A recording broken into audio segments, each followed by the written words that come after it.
Episode की शुरुआत में हमें इचिगो का फादर दिखाया जाता है जो कि अपने बेटे पर अटैक कर देता है। तो इचिगो उसे पटकी देकर पूछता है कि तुमने मुझ पर सुबह सुबह अटैक क्यों किया, वो भी जब मैं सो रहा था। तो फादर बोलता है कि वाह बेटे वाह, तुम तो बहुत स्ट्रॉन्ग हो चुके हो, अब तुम्हारी ट्रेनिंग पूरी हो चुकी है। वैसे इचिगो का फादर थोड़ा फनी टाइप है जो कि इन स्टंट से अपने बेटे को रोजाना जगाता है। इसके बाद इचिगो को प्रीवियस नाइट का इंसिडेंट याद आ जाता है, तो वो अपने फादर से पूछता है कि यूजो और कारिन कैसी हैं, उन्हें कोई चोट तो नहीं लगी। मगर फादर को इसके बारे में कुछ भी पता नहीं था। तो इचिगो घर के बाहर जाकर सिचुएशन चेक करता है, तो फादर उसे बताता है कि कल रात को एक नशेड़ी ने अपना ट्रक हमारे घर में घुसा दिया। वो तो हमारी अच्छी किस्मत थी कि किसी को भी कोई भी चोट नहीं आई। तो कारिन बोलती है कि ये इंसिडेंट बड़ा अजीब है कि इतना बड़ा एक्सीडेंट हुआ और हम में से कोई भी रात को जगा तक भी नहीं।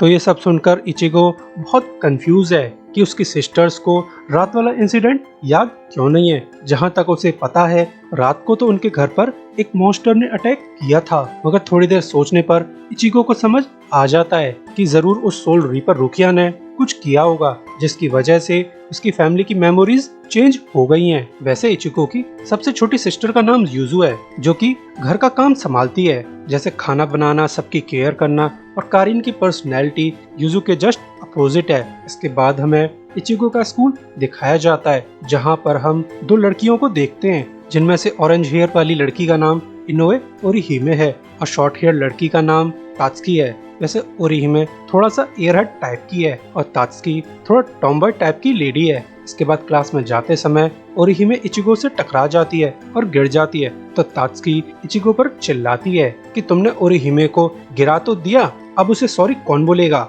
तो जब इचिगो ओरिहिमे को हेल्प करने के लिए हाथ बढ़ाता है तो ओरिहिमे शर्मा जाती है और यहाँ से भाग जाती है। इसके बाद इचिगो क्लास में जाकर अपने फ्रेंड से बात करने लगता है। वैसे ये अंकल भी इचिगो का दोस्त है जिसे चैड बुलाया जाता है। मगर तभी यहाँ पर रुकिया भी आ जाती है, वो भी एज स्टूडेंट। तो उसे देखकर इचिगो काफी ज्यादा शॉक्ड था। मगर जब रुकिया उसे अपना हाथ दिखाती है तो इचिगो डर जाता है क्योंकि रुकिया के हाथ पर लिखा था कि कोई भी बहाना बनाओ वरना मैं तुम्हें मार दूंगी। असल में रुकिया इलीगल तरीके से स्कूल में एंटर हुई है, तो वो as a transfer student behave कर रही है। इसके लिए उसे इचिगो की सपोर्ट की जरूरत है। इसके बाद इचिगो उससे पूछता है कि तुम यहाँ क्या कर रही हो, तुम अपने घर क्यों नहीं जाती। तो रुकिया बोलती है कि बकवास बंद करो, मैं सोल सोसाइटी लौट नहीं सकती क्योंकि वहाँ पर सिर्फ सोल रीपर्स एंटर कर सकते हैं। मगर लास्ट फाइट में तुमने मेरी सारी पावर्स को सक कर लिया है, तो अब मैं एक नॉर्मल सोल हूँ, यानी कि अब मेरे पास सोल रीपर पावर्स नहीं है और अब मैं सोल सोसाइटी लौट नहीं सकती। तो इचिगो पूछता है तो फिर तुम्हें बाकी लोग कैसे देख सकते हैं। तो रुकिया बताती है कि मैंने गीगाई पहन रखी है जो कि एक टेम्पररी बॉडी होती है जिसे पहनकर soul reaper as a normal human behave कर सकते हैं और इसी गीगाई की वजह से तुम्हारे दोस्त मुझे देख सकते हैं और तुम्हारी वजह से मैं इस गीगाई में फंसी हुई हूँ। इसके बाद रुकिया स्माइल करके कहती है कि जब तक मेरी पावर्स लौट ना आए तुम्हें मेरी जगह पर एज सोल रीपर काम करना होगा। और ये सब सुनकर इचिगो के दिमाग की धज्जियां उड़ जाती हैं कि ये लड़की उसे फ्री का कुली समझ रही है और उसे यूज करना चाहती है। तो इचिगो इन सोल रीपर ड्यूटीज के लिए साफ मना कर देता है कि अब वो मॉन्स्टर से बिल्कुल भी लड़ना नहीं चाहता। कल तो उसकी मजबूरी थी क्योंकि उसकी फैमिली खतरे में थी, वो किसी स्ट्रेंजर के लिए अपनी जान खतरे में नहीं डालने वाला। तो ये सब सुनकर रुकिया की सनक जाती है और वो अपना गजब का बाइकर ग्लव पहनकर इचिगो को जोरदार तरीके से पुश करती है, जिससे वो इचिगो की बॉडी से उसकी सोल बाहर निकाल लेती है जो कि इचिगो की सोल रीपर फॉर्म थी। और अपनी बॉडी को नीचे पड़ा देखकर इचिगो काफी ज्यादा डर जाता है कि कहीं वो मर तो नहीं गया। इसके बाद रुकिया इचिगो को अपने साथ ले जाते हुए बताती है कि ये फोन सोल सोसाइटी का गैजेट है जिससे हायर अप्स हमें ऑर्डर्स दे सकते हैं और न्यू ऑर्डर्स के हिसाब से पास के पार्क में एक मॉन्स्टर है और ऐसा होता भी है। एक स्पाइडर टाइप हॉलो एक बच्चे की सोल का पीछा कर रहा था और जब इचिगो बच्चे की हेल्प करने जा रहा था तो रुकिया उसे रोक लेती है ये कहकर कि अभी थोड़ी देर पहले ही तुमने कहा था कि तुम किसी अजनबी के लिए फाइट नहीं करोगे, मगर अब तुम इस बच्चे को बचाना चाहते हो, ऐसा क्यों है। इचिगो ये कोई गेम नहीं है, यहाँ तुम चूज नहीं कर सकते कि किसको बचाना है और किसको नहीं। सोल रीपर्स की नजर में सभी सोल्स बराबर हैं। हमें सबको प्रोटेक्ट करना चाहिए। हमारे पास चूज करने का ऑप्शन नहीं होता। अगर तुम उस बच्चे को बचाना चाहते हो तो तुम्हें प्रॉपर सोल रीपर की तरह काम करना होगा। क्या तुम किसी स्ट्रेंजर के लिए अपनी जान जोखिम में डाल सकते हो? मगर इचिगो काफी हेजिटेट करने के बाद उस स्पाइडर हॉलो को मार देता है और साथ ही वो बच्चे को बचा लेता है। इसके बाद इचिगो बोलता है कि मैं वही करूंगा जैसा मेरा दिल कहेगा, यानी कि मैं डिसाइड करूंगा कि कब फाइट करनी है कब नहीं।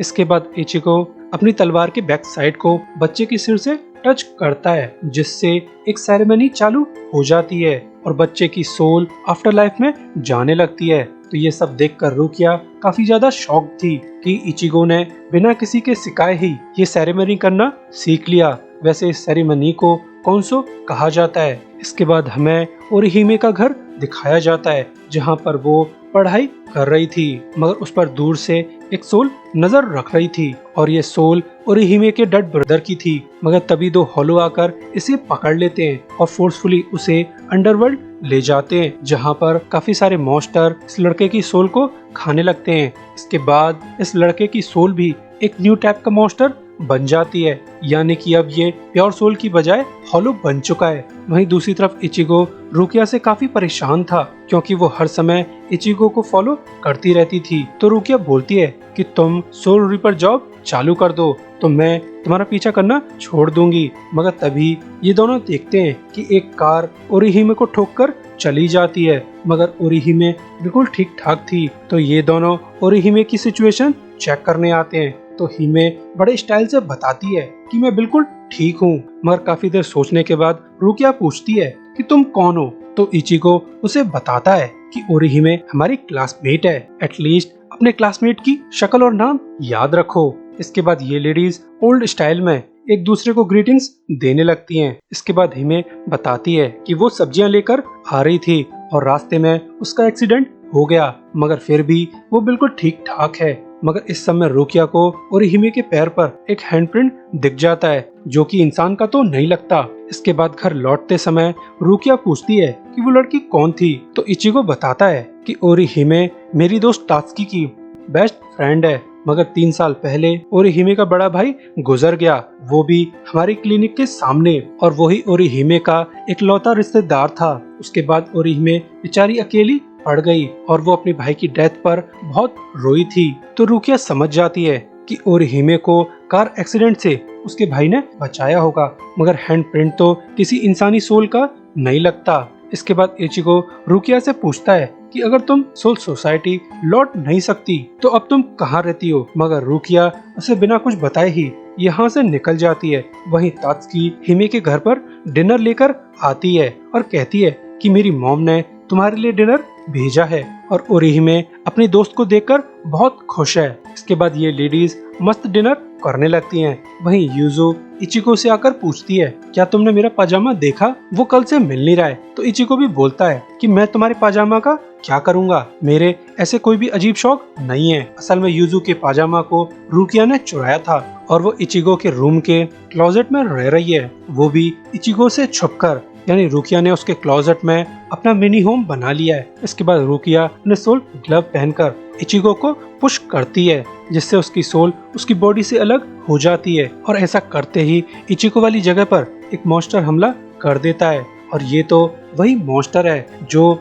ओरिहिमे के ब्रदर की सोल से बना है। इसके बाद मॉन्स्टर और इचिगो के बीच में फाइट चालू हो जाती है, मगर ये मॉन्स्टर प्रीवियस मॉन्स्टर से काफी ज्यादा स्ट्रॉन्ग था। मगर इस समय मॉन्स्टर का मास्क टूटना चालू हो जाता है, तो वो यहाँ से डरकर भाग जाता है। इसके बाद इचिगो बोलता है कि उस मास्क के पीछे एक फेस था जो कि ओरिहिमे के भाई का था। तो रुकिया इचिगो को बताती है कि हमें हॉलोज के मास्क के पीछे नहीं देखना चाहिए, क्योंकि हर एक हॉलोज पहले इंसान हुआ करता था। रुकिया बताती है कि मरने के बाद किसी सोल के दिल में डीप हेट्रेड या रिग्रेट्स रह जाएं, तो वो पीसफुली आफ्टर लाइफ नहीं जा पाता और उसका कौनसो भी नहीं किया जा सकता। और फिर वो मॉन्स्टर मैक्सिमम केसेस में हॉलोज बन जाते हैं, और फिर वो मॉन्स्टर्स इंसानों पर हमला चालू कर देते हैं ताकि वो सोल्स को खाकर ताकतवर बन सके और उनसे डील करने का एक ही तरीका है कि अपनी जान पाक्टो से उनके सर को स्प्लिट कर दिया जाए। और ये सब जानकर इचिगो काफी ज्यादा शॉक्ड था। तो वहीं तात्सुकी और ओरिहिमे गॉसिप कर रहे थे कि आज इचिगो और रुकिया साथ साथ घूम रहे थे, शायद वो लोग एक दूसरे को डेट कर रहे हैं। और ये जानकर तात्सुकी काफी ज्यादा सरप्राइज थी। तभी इन्हें कुछ आवाजें आने लगती हैं जो कि ओरिहिमे के ब्रदर की चिल्लाने की आवाज थी। इसी के साथ ये एपिसोड एंड होता है। सो अभी के लिए goodbye, thanks for watching.